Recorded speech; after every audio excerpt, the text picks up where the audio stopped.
Le lancement de la réforme sur la formation initiale des enseignants des 6 premières années de l'éducation de base par la mise en œuvre des humanités pédagogiques rénovées a été faite par le secrétaire général ad intérim du ministère de l'Éducation nationale et Nouvelle Citoyenneté le samedi 13 septembre 2025 dans la sous-division provinciale de Mbanzangongo 1. Devant la conseillère de la ministre d'État et ministre de l'Éducation nationale et Nouvelle Citoyenneté, les provinces du Congo central 2, les sous-provinces de Mbanzangongo 1 et autres autorités gestionnaires ainsi que les invités, le secrétaire général ad intérim a tenu à rappeler que cette réforme marque une étape décisive dans l'amélioration de la qualité de l'enseignement en RDC et la volonté du gouvernement congolais à doter aux enseignants des compétences solides afin de répondre à certains défis. Cette réforme, fruit d'un long processus de réflexion et de concertation, marque une étape décisive dans l'amélioration de la qualité de l'enseignement en République démocratique du Congo. Elle traduit en effet la volonté du gouvernement de la République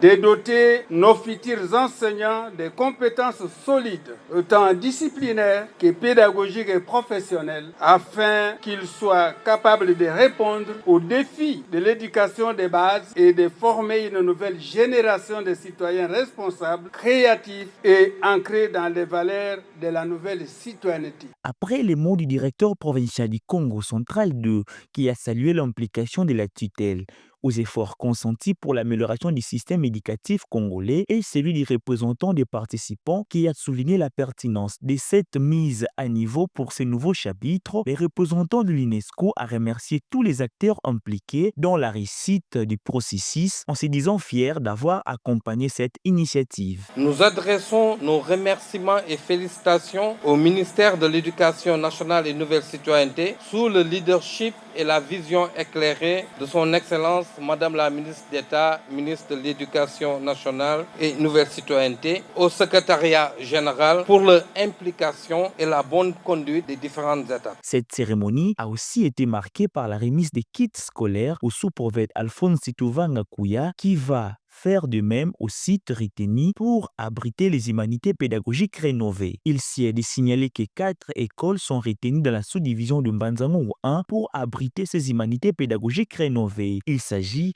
de l'Institut Kola qui a pour l'épée du Wantesa comme école d'application, l'ITC Badika aura pour épée Boulembami comme école d'application, le lycée Bankazi et l'Institut Mwilukiawanga auront respectivement comme école d'application l'épée Kinzondi et le P. Maïsokoloa, tous situés dans la sous-division provinciale du Mbanzangongo 1.